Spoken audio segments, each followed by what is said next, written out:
Hi friends, നമുക്കിന്ന് ചോറ് വയ്ക്കാം. ഇതാ വെള്ളം വെച്ചിട്ടുണ്ട്. ചെറിയൊരു പാത്രത്തിൽ വെള്ളം 3/4 വെള്ളം വെച്ചിട്ടുണ്ട്. വെള്ളം നന്നായിട്ട് തിളയ്ക്കണം. തിളയ്ക്കുമ്പോൾ ഇതാ ഈ അരി, ഇത് പൊന്നി റൈസാണ്. എളുപ്പം നമുക്കൊരു 40 മിനിറ്റ് അരമണിക്കൂർ 40 മിനിറ്റ് അതിനകത്ത് വെന്ത് കിട്ടും. ഈ പൊന്നി റൈസ് 2-3 വെള്ളം നന്നായിട്ട് ഞെരടി കഴുകി വെച്ചിട്ടുണ്ട്. ഇതുപോലത്തെ ഇതിപ്പോൾ 150 മില്ലി പിടിക്കുന്ന ഒരു കപ്പ്, ഈ കപ്പിൽ 2 കപ്പ് ഇട്ടിട്ടുണ്ട്. 4 പേർക്ക് ഉണ്ണാനുള്ള ചോറുണ്ടാവും. എന്നിട്ട് ഇത് കഴുകി ഇങ്ങനെ കണ്ണറയുള്ള കണ്ണാപ്പ കൊണ്ട് ഈ വെള്ളം തിളയ്ക്കുമ്പോൾ അതിലേക്ക് കോരിയിടുക. ഇട്ടിട്ട് ഇത് തിളയ്ക്കാൻ തുടങ്ങുമ്പോൾ പൊങ്ങി വരുമ്പോൾ അടപ്പ് മാറ്റിയിട്ട് തിരി താഴ്ത്തി വയ്ക്കുക. മീഡിയത്തിൽ വെച്ച് ഇടയിൽ തവിയും വെച്ച് വയ്ക്കണം.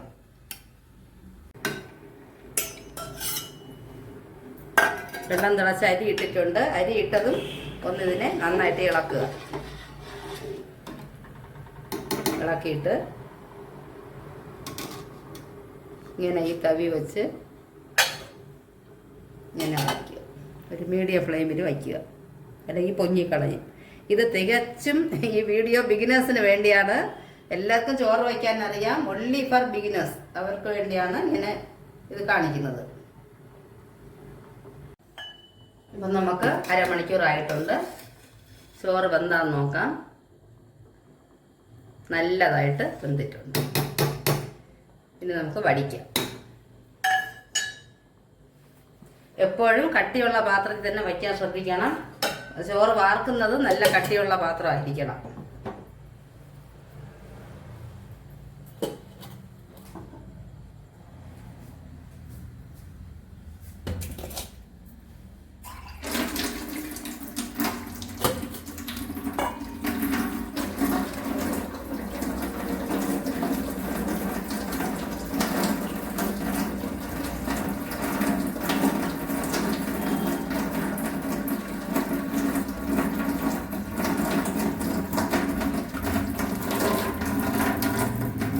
മാക്സിമം വെള്ളം വാർത്ത് കളയുക.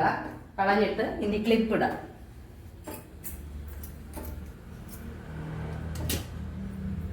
ഇത് നമ്മൾ തുണി പറന്നു പോകാതിരിക്കാൻ ഉപയോഗിക്കുന്ന ക്ലിപ്പാണ്.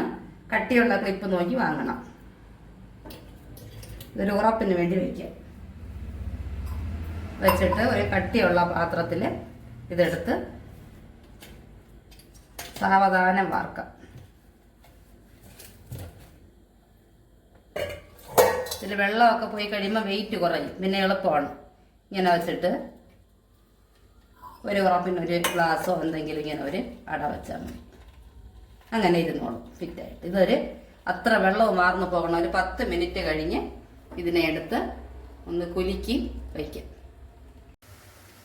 ഫ്രണ്ട്സ്, വെള്ളം വാർന്നു കഴിഞ്ഞിട്ട് അതിന് ഒരു 10 മിനിറ്റ് കഴിയുമ്പോൾ മാറ്റാം.